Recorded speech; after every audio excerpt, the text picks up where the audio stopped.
G'day guys, today I wanted to talk about some common mistakes that people make when constructing their ponds. My aim is to help people create and maintain beautiful water features on a budget. If that is something that interests you, please like and subscribe. You might also like to check out my website, ozponds.com. I'll put a link in the description. It's got lots of helpful articles to help you build a pond. So even when creating a pond on a budget, it's still a significant investment in both time and money. So it's important to arm yourself with as much information as possible before starting the project. And that brings me to my first tip. You want to have a clear budget.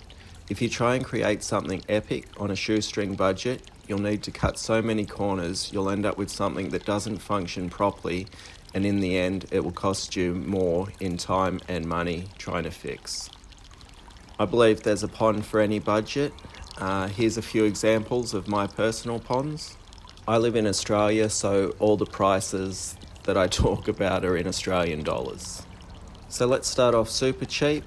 This one's a small water garden. All you need is a pot or a container. This one has a small little air pump providing oxygen and circulation. Something like this will easily be created for under $50. Here's one of my wine barrel fish ponds. It's similar to the container pond, except that it's designed for a high fish load, so it has a bog filter up on top. This whole setup cost around $200. Here I've got a small 1,000-litre goldfish pond. This one was under $500, and it includes a bog filter and a solar fountain. This is a larger earthen pond, so no liner on this one. It's home to ducks and tadpoles at the moment. It's got an aerator powered filter system helping with the water quality. This is a very low tech pond. It was only about $350 to dig with the machine, and all up filter system cost $250. This one's one of my favourites. I call it my ecosystem pond on a budget. It's built using the aquascape ecosystem pond philosophy, but I wanted to build it using cheaper filter components. So I replaced the biofalls with a bog filter in a barrel and made my own skimmer. The total price for this pond was around $2,000. When COVID hit, I thought I might like to build ponds for people. I figured the best way to do this was to use professional grade equipment. So I built 2 aquascape ponds using all their equipment, one for mum and dad and one for us at our house. This is the pond I built for mum and dad. It used the small aquascape DIY kit. I also added a stream. All up the cost for this one was around $2,300 in materials. And for our pond, I decided to use the professional kit. It came with extras like a fake rock lid for the skimmer, a more powerful pump and an auto dosing system. This pond cost around $4,500 in materials. I really enjoyed building both ponds and I liked how both of them turned out. But if I was going to make it into a business, I was going to have to charge customers a substantial amount of money to make it worth my while in time.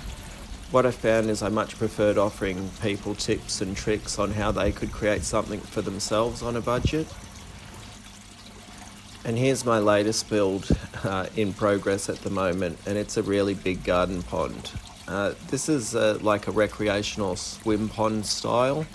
Again, like the aquascape sort of style, and I'm trying to get this done for around $10,000. So as you can see, there's something for any budget. So once you have a budget in mind, it's time to consider the location of the pond. It's so common for people to want to build the pond in a low area of the yard. I mean, made this mistake myself. It's always tempting to place it here because it's going to naturally fill with water. It's great for farm ponds, but it's terrible for ornamental ponds where we want good water quality. The problem is runoff's high in nutrients and other pollutants. It makes it harder to filter the pond and keep it looking optimal. So a good tip is to always try and build up the edges around the pond slightly to keep runoff out of the pond. The pond should also be in a well-used and visible area, preferably visible from inside the house. Often people are tempted to put their pond in some far-off corner of the yard. That's a mistake. You just won't go there and enjoy it. Trust me, keep it close. With my ponds, I can see everyone from inside the house. No matter how much we love the outdoors, we're still going to spend most of our time inside.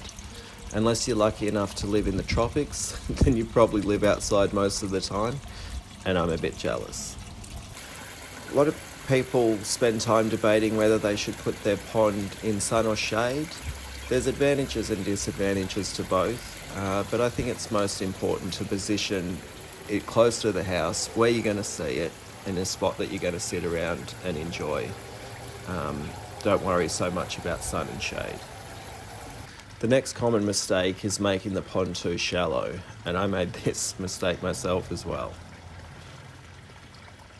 I think most people going to build their pond understand that in cold climates they need to dig the pond deep enough to ensure that it doesn't freeze completely solid. And if you didn't, you do now. In most areas of Australia, that isn't an issue. So my other concern was that if I dug the pond too deep, would it need a fence? It turns out that in my area a fence is not required for ornamental fish ponds.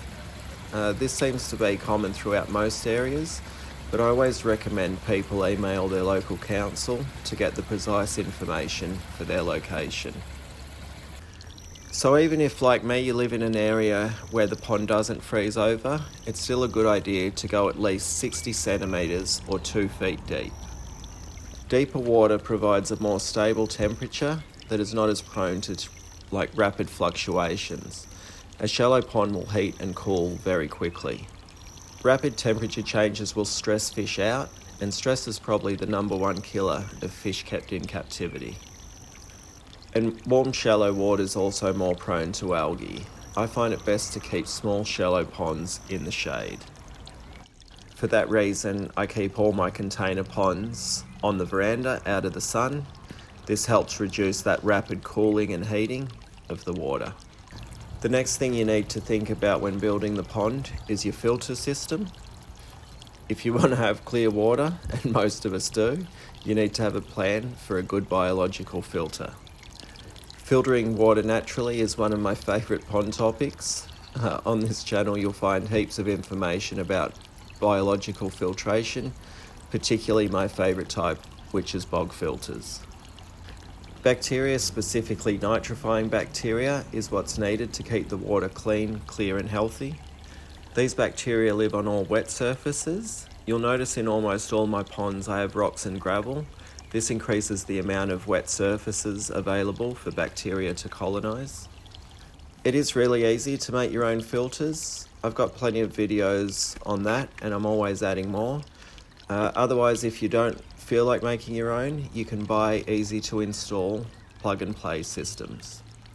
Whichever route you go, make sure you understand the nitrogen cycle and how a biological filter works.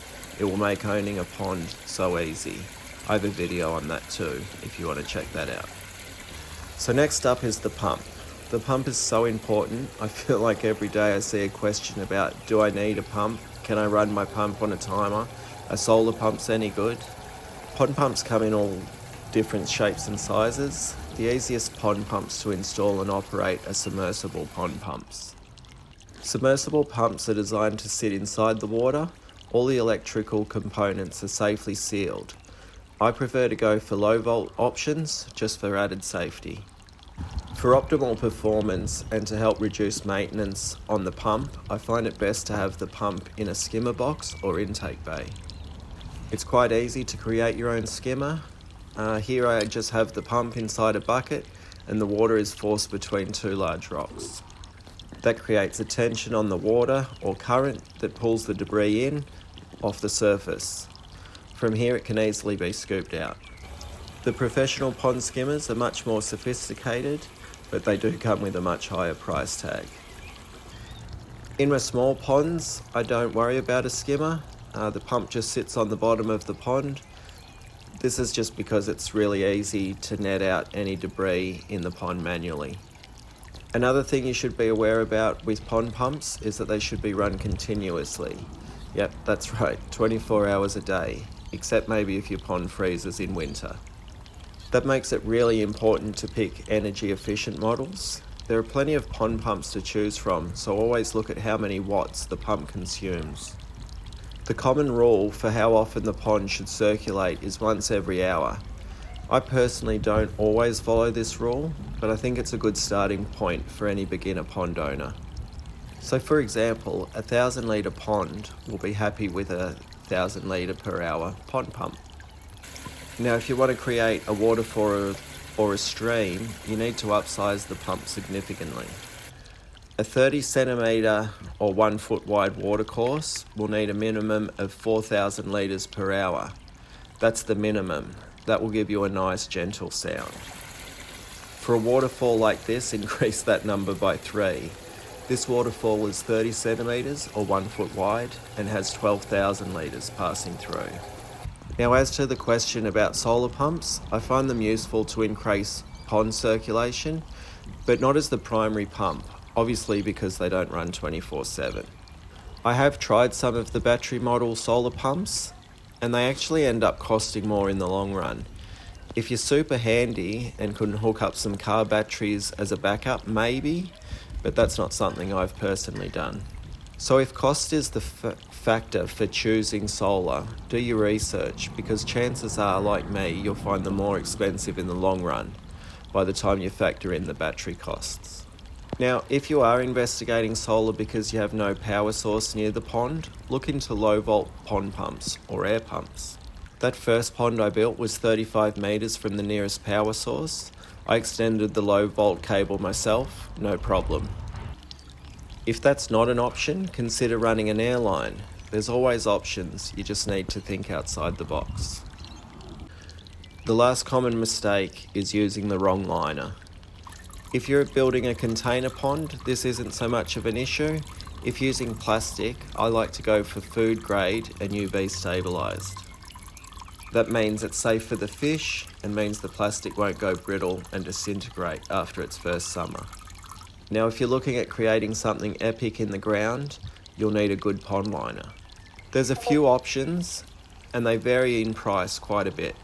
Don't skimp. The other day I was looking through Facebook and this poor fool was lining their pond using a tarp. You might think you're saving money, but what about the amount of time you'll lose replacing it or fixing all the leaks that are going to come? Other cheaper options for a backyard pond are PVC and HDPE, but I use EPDM rubber every time. It's been tried, tested and proven to last. It's stretchy, easy to work with, and if you get a puncture, it's easy as putting on a patch to repair. The only drawback is it is expensive. But you spend all that time digging, sourcing rocks, setting up the filters, running the plumbing lines. Don't ruin it by selecting a liner that will need replacing prematurely. And lastly, protect the liner. A good geotextile underlayment is good, cheap insurance. Avoid old carpet. Imagine if you missed a staple. Cardboard will rot over time. Geotextile will last, protecting the liner from rocks and tree roots. Sand's also a good option, but geotextile is faster and easier in my opinion. Anyway, that's some of the common mistakes to avoid when building a backyard pond. If this has been helpful, give it a thumbs up, and if you have any questions, put them down in the comments section. Thanks for watching. See ya.